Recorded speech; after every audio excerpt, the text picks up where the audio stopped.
Caution എടുക്കുന്ന സമയത്ത് നിങ്ങൾ ഒന്ന് രണ്ട് പേര് പറഞ്ഞിട്ടുണ്ടായിരുന്നു ക്ലാസ് അറ്റൻഡ് ചെയ്തതും അതുപോലെ തന്നെ നോട്ട് വായിച്ച കുറച്ച് ആൾക്കാർ എൻ്റെ അടുത്ത് കമ്മ്യൂണിക്കേഷൻ കോഷൻ എന്ന് പറയുന്ന സാധനം മിസ്സ് പറഞ്ഞില്ലല്ലോ, അത് നോട്ടിലുണ്ട്, എന്നാൽ പിന്നെ അതിനെക്കുറിച്ച് ഡിസ്കസ് ചെയ്തില്ല എന്ന് പറഞ്ഞു. അപ്പം പറഞ്ഞ ആൾക്കാർക്ക് വേണ്ടിയും ബാക്കി പറയാത്ത ആൾക്കാർക്ക് വേണ്ടിയും എന്താണ് കമ്മ്യൂണിക്കേഷൻ കോഷൻ എന്ന് വെച്ചാൽ, നമ്മളൊരു കമ്മ്യൂണിക്കേഷൻ എന്ന് പറയുമ്പം അതിൽ എന്തായിരിക്കും, ഒരു പർട്ടിക്കുലർ ഡാറ്റയെ ബേസ് ചെയ്തിട്ടായിരിക്കില്ലേ നമ്മൾ കമ്മ്യൂണിക്കേറ്റ് ചെയ്യുന്നത്. അപ്പം നമ്മൾ ഏതെങ്കിലും ഒരു മൊഡ്യൂളിലുള്ള പർട്ടിക്കുലർ ഇൻപുട്ട് ഡാറ്റ അല്ലെങ്കിൽ ഒരു പർട്ടിക്കുലർ ഔട്ട്പുട്ട് ഡാറ്റയെ ഫോക്കസ് ചെയ്തുകൊണ്ട് നമ്മൾ എന്തെങ്കിലും ടൈപ്പ് ഓഫ് കമ്മ്യൂണിക്കേഷൻ നടത്തുന്നുണ്ടെങ്കിൽ അതിനാണ് നമ്മൾ കമ്മ്യൂണിക്കേഷൻ കോഷൻ എന്ന് പറയുന്നത്. ആ നോട്ടിൽ ഞാൻ കറക്റ്റ് കൊടുത്തിട്ടുണ്ട്, ഒരു എക്സാമ്പിളും പറഞ്ഞിട്ടുണ്ട്. അതായത് ഒരു ഡാറ്റാബേസിലേക്ക് നമ്മൾ ഡാറ്റാബേസ് എന്ന് പറയുന്നത് നിങ്ങൾക്കറിയോ, collection of rows and columns ഒക്കെ നമ്മൾ റിലേഷൻ ഡാറ്റാബേസിൽ നമ്മൾ സ്റ്റോർ ചെയ്യും, അതിൽ നമുക്ക് ഇൻസേർട്ട് ചെയ്യുക, അപ്ഡേറ്റ് ചെയ്യാമെന്നൊക്കെ നിങ്ങൾ ഒരു കാര്യം പഠിച്ചിട്ടുണ്ടാവും. അപ്പോൾ നമുക്കിപ്പോൾ ഒരു ഡാറ്റാബേസിൽ ഒരു റെക്കോർഡ് ഉണ്ടെന്ന് വിചാരിച്ചു. അപ്പോൾ ഒരു റെക്കോർഡിൽ നമ്മൾ എന്തെങ്കിലും ഒരു അപ്ഡേറ്റ് ഫംഗ്ഷൻ പെർഫോം ചെയ്യാം. അതായത് അപ്ഡേറ്റ് ഫംഗ്ഷൻ പെർഫോം ചെയ്യുക എന്ന് പറയുന്നത് അവിടെ ഒരു കമ്മ്യൂണിക്കേഷൻ അല്ലേ ആക്ച്വലി ഒക്കർ ചെയ്യുന്നത്. അപ്പം എന്തെങ്കിലും ഒരു പർട്ടിക്കുലർ ഇൻപുട്ട് അല്ലെങ്കിൽ പർട്ടിക്കുലർ ഔട്ട്പുട്ടിലേക്ക് നമ്മൾ ഒരു മെസ്സേജ് പാസ് ചെയ്തുകൊണ്ട് അവിടെ ഒരു കമ്മ്യൂണിക്കേഷൻ ഒക്കർ ചെയ്യുന്നുണ്ടെങ്കിൽ അതിനാണ് നമ്മൾ കമ്മ്യൂണിക്കേഷൻ കോഷൻ എന്ന് പറയുന്നത്. ഈ ഒരു കാര്യം കൂടി അതിൽ വിട്ടുപോയതായിരുന്നു. ഇനി നെക്സ്റ്റ് എന്ന് പറയുന്നത് സ്ട്രാറ്റജീസ് ഓഫ് ഡിസൈനാണ്. അപ്പോൾ നമ്മൾ സോഫ്റ്റ്വെയർ ഡിസൈനിൽ സ്ട്രാറ്റജീസ് സോഫ്റ്റ്വെയർ ഡിസൈൻ എന്ന് പറയുന്ന ഈ മോഡ്യൂളിൽ നമ്മൾ എന്താണ് ഒരു സോഫ്റ്റ്വെയർ ഡിസൈൻ എന്ന് പറഞ്ഞാൽ അതിൽ വരുന്ന ബേസിക് ടൈപ്സ് ഓഫ് ഡിസൈൻ പറഞ്ഞു, കൺസെപ്ച്വൽ എന്താണ്, അതുപോലെ തന്നെ ടെക്നിക്കൽ എന്താണ്, പിന്നെ നമ്മൾ എന്താണ് അതിൻ്റെ ഒരു ഇമ്പോർട്ടൻസ് ഡിസൈൻ്റെ, അതിൻ്റെ ഒബ്ജക്റ്റീവ്സ്, അതുപോലെ തന്നെ മോഡുലാരിറ്റി, അങ്ങനത്തെ കാര്യങ്ങളൊക്കെയാണ് പറഞ്ഞത്. ഇനി നമ്മൾ ബേസിക് 2 സ്ട്രാറ്റജീസ് ഓഫ് ഡിസൈനാണ് പഠിക്കുന്നത്. നിങ്ങൾ ഞാൻ പറഞ്ഞു ഒരു ഡിസൈൻ എന്ന് പറയുന്നത് കംപ്ലീറ്റ് അല്ലെങ്കിൽ ആക്യുറേറ്റ് ആയിട്ടുണ്ടെങ്കിൽ മാത്രമേ നമുക്ക് കോഡിങ്ങിലേക്ക് പോകാൻ പറ്റുള്ളൂ. അപ്പം മെയിൻലി നമ്മൾ ഒരു പ്രോഗ്രാമിൻ്റെ കൺസെപ്റ്റ് എടുക്കുകയാണെങ്കിൽ പ്രോഗ്രാംസ് എന്ന് പറയുന്നത് എന്തൊക്കെയായിരിക്കും ഉണ്ടാവും? ഒന്ന് ഫംഗ്ഷൻ ഓറിയൻറ്റഡ് പ്രോഗ്രാംസ് ഉണ്ടാവും, അതുപോലെ തന്നെ ഒബ്ജക്റ്റ് ഓറിയൻറ്റഡ് പ്രോഗ്രാംസ് ഉണ്ടാവില്ലേ. അപ്പം അങ്ങനെ ഒരു ഫംഗ്ഷൻ ഓറിയൻറ്റഡും അല്ല ഒബ്ജക്റ്റ് ഓറിയൻറ്റഡ് പ്രോഗ്രാമിലേക്ക് പോകുന്നത് അതിന് മുന്നേ നമ്മൾ ചെയ്യുന്ന ഡിസൈൻ സ്ട്രാറ്റജീസ് വെച്ചിട്ടാണ്. ഓക്കെ, അപ്പോൾ ഡിസൈൻ സ്ട്രാറ്റജീസ് എന്ന് പറയുന്നത് മെയിൻലി 3 ആയിട്ടാണ് ഡിവൈഡ് ചെയ്തിട്ടുള്ളത്. 3 types of design strategies are there. ഒന്നാമത്തെ എന്ന് പറയുന്നത് നിങ്ങൾ സി ലാംഗ്വേജ് പഠിച്ചിട്ടില്ലേ? സി ലാംഗ്വേജ് എന്ന് പറയുന്നത് എന്താ, ഒരു ടോപ്പ് ഡൗൺ ആണോ ബോട്ടം അപ്പ് ആണോ? ടോപ്പ് ഡൗൺ ഡിസൈൻ, നിങ്ങൾ ടോപ്പ് ഡൗൺ ഫാഷനിലാണ് നമ്മൾ സി ചെയ്യുന്നത് എന്ന് പഠിച്ചിട്ടുണ്ടാവും അല്ലേ? അതാണ് ഒന്നാമത്തെ സ്ട്രാറ്റജി. രണ്ടാമത്തത് ഒന്ന് ടോപ്പ് ഡൗൺ ആണെങ്കിൽ രണ്ടാമത്തത് എന്തായിരിക്കും? Bottom up strategy. ആൻഡ് മൂന്നാമത്തത് hybrid strategy. Okay, 3 types of strategies ആണ് നമുക്ക് പഠിക്കാനുള്ളത്. ഒന്ന് top down strategy, 2 bottom up, and third one is the hybrid strategy. അപ്പം നമുക്ക് എന്താണ് ഒരു ടോപ്പ് ഡൗൺ, എന്താണ് ഒരു ബോട്ടം അപ്പ്, അതുപോലെ എന്താണ് ഒരു ഹൈബ്രിഡ് എന്ന് പറയാം. ഓക്കെ അപ്പം ജസ്റ്റ് ഒരു ഇൻട്രൊഡക്ഷൻ പോലെ പറയാം. A good system design strategy is to organise program modules in such a way that are easy to develop and later to change. അതായത് ഞാൻ നേരത്തെ പറഞ്ഞു, നമ്മൾ ഇപ്പോൾ ഒരു കോഡിങ്ങിലേക്ക് പോകുന്നതിന് മുന്നേ എന്തായിരിക്കണം, എന്ത് ലെവൽ, ഏതൊരു സ്ട്രാറ്റജി വെച്ചിട്ടാണോ നമ്മൾ ഡിസൈൻ ചെയ്യുന്നത് അത് കറക്റ്റ്ലി നമ്മൾ എന്താ പറയുക ഡിസൈൻ ചെയ്താൽ മാത്രമേ നമുക്ക് ഇംപ്ലിമെൻറ്റേഷൻ എന്ന് പറയുന്നത് കറക്റ്റായി നമുക്ക് ചെയ്യാൻ പറ്റുള്ളൂ. അപ്പം മെയിൻലി നമ്മൾ എന്താ ചെയ്യുന്നതെന്ന് വെച്ചാൽ എല്ലാ ഡിസൈൻസിനെയും 2 ടൈപ്സ് അല്ല 3 ടൈപ്സിൻ്റെ സ്ട്രാറ്റജി ബേസിൽ നമ്മൾ ഡിവൈഡ് ചെയ്യുന്നുണ്ട്. അതിൽ വരുന്നതാണ് ഒന്നാമത്തേന്ന് പറയുന്നത് ബോട്ടം അപ്പും, വേറൊന്നെന്ന് പറയുന്നത് ടോപ്പ് ഡൗൺ എന്ന് പറയുന്നത്. അപ്പോൾ ഒരു ബോട്ടം അപ്പ് സ്ട്രാറ്റജി എന്ന് പറഞ്ഞാൽ എന്തായിരിക്കും? ബോട്ടം അപ്പ് എന്ന് പറയുന്നത് ഒരു ട്രീ ലൈക്ക് സ്ട്രക്ചർ നമ്മൾ കൺസിഡർ ചെയ്യുകയാണെങ്കിൽ ഈ ട്രീയിൽ ഏറ്റവും ടോപ്പിലുള്ള ഈ ഒരു എലമെൻറ്റ് നമുക്ക് വേണമെങ്കിൽ റൂട്ട് എന്ന് പറയാം അല്ലേ? ഈ താഴെയുള്ളതിനൊക്കെ നമുക്ക് എന്ത് പറയാം? DS പഠിച്ച ആൾക്കാരല്ലേ നിങ്ങൾ, ചിൽഡ്രൻസ് എന്ന് പറയാം അല്ലേ? അപ്പോൾ അതായത് ഒരു ബോട്ടം അപ്പ് എന്ന് പറയുന്നത് ഈ ഒരു ഫാഷനിലായിരിക്കും. അതായത് ഏറ്റവും താഴെയുള്ള മൊഡ്യൂൾസിൽ നിന്ന് നമ്മൾ എന്ത് ചെയ്യുന്നു, മേലേക്ക് പോകുന്ന ഒരു ഫാഷനാണ് നമ്മൾ ബോട്ടം അപ്പ് എന്ന് പറയുന്നത്. അപ്പം ഈ ഒരു ബോട്ടം അപ്പ് സ്ട്രാറ്റജി ചെയ്യുന്നത് എന്താണെന്ന് വെച്ചാൽ ഇതിൽ ഓരോ ഇതുപോലെയുള്ള സാധനത്തിന് നമുക്ക് മോഡ്യൂൾസ് ആയിട്ട് കൺസിഡർ ചെയ്യാം അല്ല. അപ്പോൾ നമ്മുടെ മോഡുലാരിറ്റി വെച്ചിട്ട് നമ്മൾ സിസ്റ്റത്തിന് ഡിഫറെൻറ്റ് മോഡ്യൂൾസ് ആയിട്ട് നമ്മൾ ഡിവൈഡ് ചെയ്യുന്നുണ്ട്.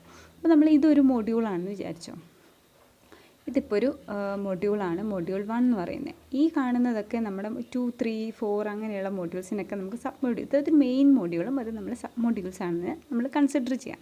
അപ്പം bottom to bottom up fashion ചെയ്യുന്നത് എന്താ വെച്ചാൽ, ഫാഷൻ ഓഫ് സ്ട്രാറ്റജി എന്താ ചെയ്യുന്നത് വെച്ചാൽ, ഫസ്റ്റ് നമ്മൾ ഡിസൈൻ ചെയ്യുന്നത് ഏറ്റവും ബോട്ടത്തിലുള്ള സബ് മൊഡ്യൂൾസ് ആയിരിക്കും. ഈ സബ് മൊഡ്യൂൾസ് നമ്മൾ ഡിസൈൻ ചെയ്തിട്ട് എന്ത് ചെയ്യുന്നു, ഇതിനെ നമ്മൾ എന്ത് ചെയ്യുന്നു, ഇൻറ്റഗ്രേറ്റ് ചെയ്യുന്നു. അല്ല, ഇത് രണ്ടും കൂടിയിട്ടാണ് അടുത്തത് വരുന്നത്. ഇതിനെ ഇൻറ്റഗ്രേറ്റ് ചെയ്തിട്ട് അടുത്ത ഹയർ ലെവൽ മൊഡ്യൂൾസ് ഉണ്ടാക്കുക. പിന്നെ ഇതിനെ ഒക്കെ നമ്മൾ ഇൻറ്റഗ്രേറ്റ് ചെയ്തിട്ട് എന്ത് ചെയ്യുന്നു, അതിൻ്റെ തൊട്ട് ടോപ്പിലുള്ള മൊഡ്യൂൾസ് ആക്കിയിട്ട് ഡിസൈൻ ചെയ്യാം. എന്നിട്ട് ഇതുപോലെ തന്നെ എന്ത് ചെയ്യുന്നു, ഫൈനൽ നമ്മൾ ഏറ്റവും ടോപ്പിൽ എപ്പോഴാണ് എത്തുന്നത് അതുവരെ നമ്മൾ എന്ത് ചെയ്യുന്നു, ഓരോ സബ് മൊഡ്യൂൾസിനെയും ഡിസൈൻ ചെയ്യുന്നു, ഇൻറ്റഗ്രേറ്റ് ചെയ്യുന്നു, ഡിസൈൻ ചെയ്യുന്നു, ഇൻറ്റഗ്രേറ്റ് ചെയ്യുന്നു. അപ്പോൾ ഇവിടെ എന്താ ചെയ്യുന്നത് വെച്ചാൽ, ഓരോ സബ് മൊഡ്യൂൾസിനെയും ഫസ്റ്റ് നമ്മൾ എന്ത് ചെയ്യുന്നു, ഇവിടെ ഡിസൈനിങ്ങും ചെയ്യുന്നുണ്ട്.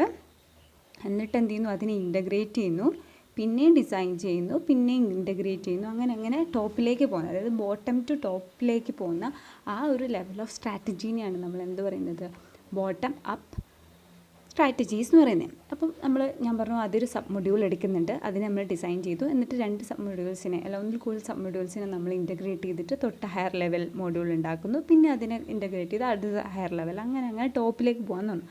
അപ്പോൾ ഇതിൻ്റെ ഏറ്റവും വലിയ അഡ്വാൻറ്റേജ് എന്തായിരിക്കും, നിങ്ങൾ തന്നെ നോക്കി നോക്കുക. നിങ്ങൾ ബോട്ടം അപ്പായ ഒബ്ജക്റ്റ് ഓറിയൻറ്റഡ് പ്രോഗ്രാമിംഗ് ആണ് നിങ്ങൾ ബോട്ടം അപ്പിൽ പഠിച്ചിട്ടില്ല. അപ്പോൾ അതിൻ്റെ കൺസെപ്റ്റ്സ് അല്ലെങ്കിൽ അതിൻ്റെ കുറേ അഡ്വാൻറ്റേജസ് നിങ്ങൾ പഠിച്ചിട്ടുണ്ടാകും. എന്തായാലും ഒരു മെയിൻ ഇമ്പോർട്ടൻ്റ് ആയിട്ടുള്ള കാര്യം എന്താ, ഇങ്ങനെ നമ്മൾ ഓൾറെഡി ഉള്ള മൊഡ്യൂളിനെ ഇൻറ്റഗ്രേറ്റ് ചെയ്ത് പുതിയ ഒന്നിലേക്ക് നമ്മൾ പോകണമെങ്കിൽ അതിൻ്റെ ഏറ്റവും വലിയൊരു അഡ്വാൻറ്റേജ് ഉണ്ട്, നിങ്ങൾ കേട്ടിട്ടുണ്ടാവും, റീയൂസബിലിറ്റി അല്ലേ. റീയൂസബിലിറ്റി എന്ന് പറയുന്ന എന്താ, അതായത് നമുക്ക് ഓൾറെഡി ഉള്ള മൊഡ്യൂളിൽ നമ്മൾ എന്ത് ചെയ്യാൻ വേണ്ട, പുതിയതായിട്ടൊന്നും ചെയ്യേണ്ട, ഓൾറെഡി ഉള്ളതിനെയാണ് ഇവിടെ ഇപ്പോൾ ഈ ഒരു മൊഡ്യൂളും കമ്പൈൻ ചെയ്തിട്ടാണ് ഈ ഒരു മൊഡ്യൂൾ ഉണ്ടാവുന്നത് അല്ലേ.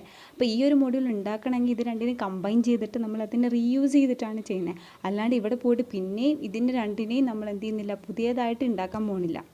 ഓക്കെ, അതിനാണ് നമ്മൾ റീയൂസബിലിറ്റി ഓഫ് മൊഡ്യൂൾസ് എന്ന് പറയുന്നത്. അപ്പോൾ നമ്മൾ നോട്ടിലേക്ക് പോവുകയാണെങ്കിൽ, the advantages of bottom up are reusability of components. The second one is hide the low level details of implementation and merged with the top down techniques അല്ലേ. ഇവിടെ നമ്മൾ ലോവസ്റ്റ് ലെവലുള്ള സബ് മൊഡ്യൂൾസിന് എന്ത് ചെയ്യുന്നു, നമ്മൾ ഹൈഡ് ചെയ്തിട്ടാണ് നമ്മൾ എന്ത് ചെയ്യുന്നത്, മേലേക്ക് പോകുന്നത്. അപ്പോൾ 2 main advantages of bottom up എന്ന് പറയുന്നത് റീയൂസബിലിറ്റിയും ഒന്ന് ഡാറ്റ ഹൈഡിങ്ങുമാണ്. Data hiding and reusability. ഇനി ഇതിൻ്റെ നേരെ ഓപ്പോസിറ്റ് ആയിരിക്കും എന്ത്, നമ്മുടെ ടോപ്പ് ടു ഡൗൺ എന്ന് പറയുന്നത്. അപ്പോൾ അതിന് മുന്നേ കുറച്ച് ഡിസഡ്വാൻറ്റേജും കൂടി പറയുന്നത് അതും കൂടി പറഞ്ഞുതരാം. Disadvantages of bottom up strategy is that it is so closely related to the structure of the program. High quality bottom up solutions are very hard to construct. അതായത് നമ്മൾ ബോട്ടം അപ്പ് എന്ന് പറയുന്നത് നമ്മളൊരു പ്രോഗ്രാം നമുക്ക് design കഴിഞ്ഞിട്ട് തൊട്ടടുത്ത ചെയ്യേണ്ടതെന്ന് വെച്ചാൽ പ്രോഗ്രാമിംഗ് ആണ് അല്ലെങ്കിൽ കോഡിംഗ് ആണ്. അപ്പം നമ്മൾ ഇപ്പോൾ ഈ ഇംപ്ലിമെൻറ്റേഷൻ അതായത് ഡിസൈൻ്റെ ഇംപ്ലിമെൻറ്റേഷൻ നോക്കുകയാണെങ്കിൽ അത് പ്രോഗ്രാം സ്ട്രക്ചറിൻ്റെ അത്ര ക്ലോസ്ലി റിലേറ്റഡ് ആയിട്ടല്ല നമ്മുടെ ഡിസൈനിങ് പോകുന്ന ബോട്ടം അപ്പിലെന്ന് പറയുന്നത്. അതുപോലെ തന്നെ ക്വാളിറ്റി ഓഫ് ബോട്ടം അപ്പ് എന്ന് പറയുന്നതും കുറവാണ് compared to top down design എന്ന് പറയുന്നത്. എന്നിട്ട് second one is a top down approach and here each system, അതായത് നമ്മൾ ടോപ്പ് ടു ഡൗൺ എന്ന് പറയുമ്പോൾ എന്താ ചെയ്യുന്നത്, ഏറ്റവും മേലെ ഒരു മൊഡ്യൂൾ ഉണ്ടാവും, അതിനെ നമ്മൾ എന്ത് ചെയ്യുന്നു, ഡിഫറെൻറ്റ് സബ് സിസ്റ്റം അല്ലെങ്കിൽ ഡിഫറെൻറ്റ് സബ് മൊഡ്യൂൾസ് ആയിട്ട് ഡിവൈഡ് ചെയ്യുക അല്ലേ. അപ്പോൾ ഇവിടെ നമ്മൾ മെയിൻ മൊഡ്യൂൾ എന്ന് പറയാം, പിന്നെ ഓരോ താഴത്തേക്കുള്ളതിന് എന്തെങ്കിലും ഡിവൈഡ് ചെയ്തിട്ട് എന്താ ചെയ്യുന്നത്, സബ് മൊഡ്യൂൾസിനെ നമ്മൾ ക്രിയേറ്റ് ചെയ്യാണ് ചെയ്യുന്നത് അല്ലേ. അതിനാണ് നമ്മൾ എന്ത് പറയുന്നത്, ടോപ്പ് ടു ഡൗൺ സ്ട്രാറ്റജി എന്ന് പറയുന്നത്. ഇപ്പോൾ ഒരു മൊഡ്യൂൾ 1നെ തന്നെ നമ്മൾ സ്പ്ലിറ്റ് ചെയ്തിട്ട് എന്ത് ചെയ്യുന്നു, ഡിഫറെൻറ്റ് സബ് മൊഡ്യൂൾസ് ആക്കി മാറ്റുക. അതിന് നമ്മൾ എന്ത് പറയുന്നു, ടോപ്പ് ടു ഡൗൺ. അല്ലെങ്കിൽ എന്ത് പറയും, ഈ മൊഡ്യൂൾ എന്ന് പറയുന്നത് ഒരു കോംപ്ലക്സ് അല്ലെങ്കിൽ ഒരു ഹൈലി കോംപ്ലക്സ് ആയിട്ടുള്ള ഒരു മൊഡ്യൂളിനെ നമ്മൾ സിംപ്ലർ മൊഡ്യൂളിലേക്ക് ഡിവൈഡ് ചെയ്യാണ് ചെയ്യുന്നത് അല്ലേ. സിമ്പിളാക്കി മാറ്റുന്നതിനാണ് എന്ത് പറയുന്നത്, top to down model of design strategy.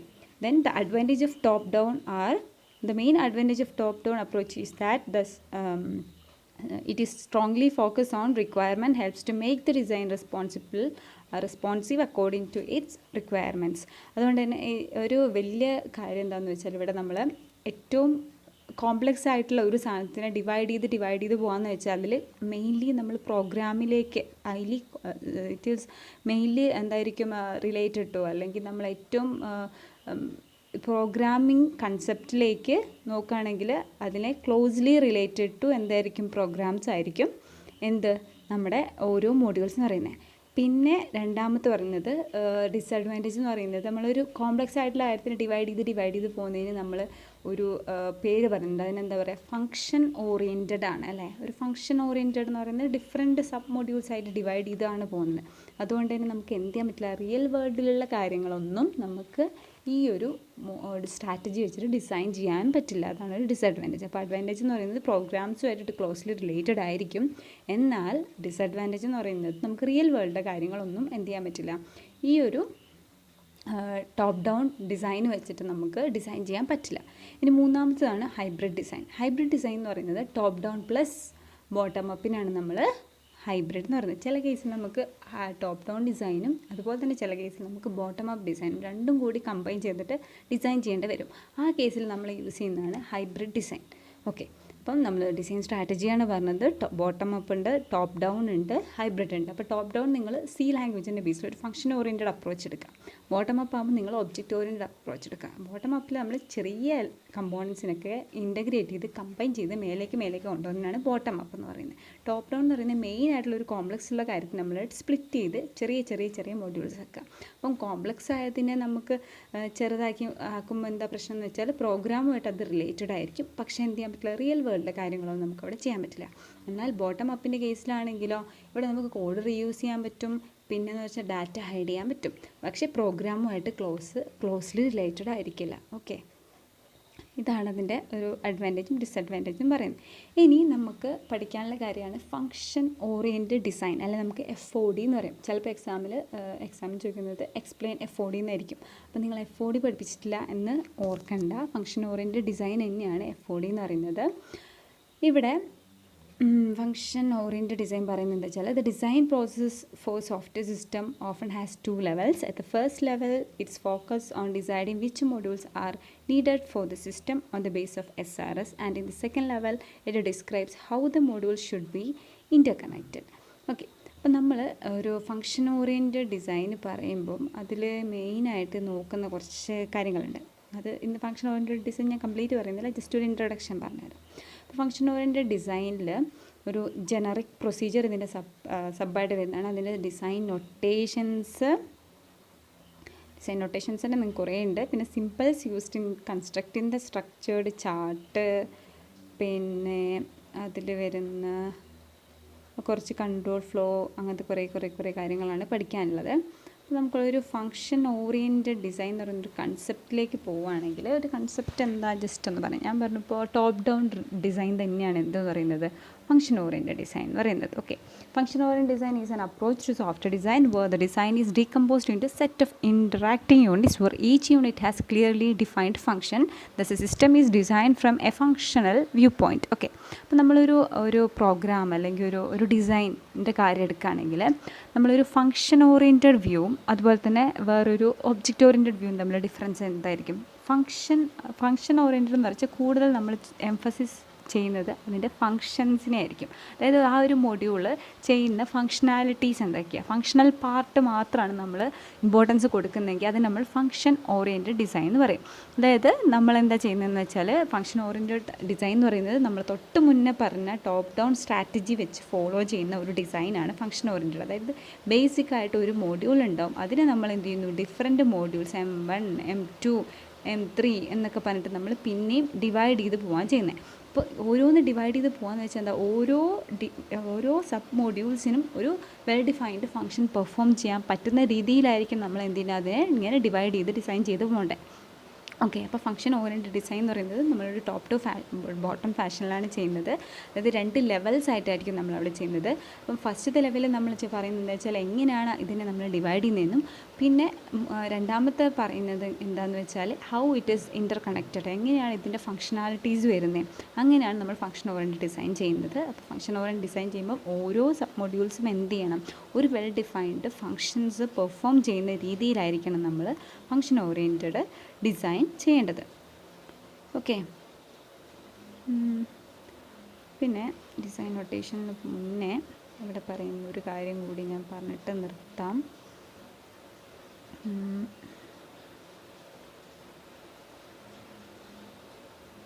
ഇവിടെയാണ് ഞാൻ പറഞ്ഞത് ഫസ്റ്റ് ലെവൽ എന്ന് പറയുന്നത് we are focusing on which modules are needed, അതായത് ഏതൊക്കെ മോഡ്യൂൾസ് ആണോ നമുക്ക് ഡിവൈഡ് ചെയ്ത് പോകേണ്ടത് അത് ആദ്യം നമ്മൾ നോക്കുന്നതിനാണ് ഫസ്റ്റ് ലെവൽ എന്ന് പറയുന്നത്.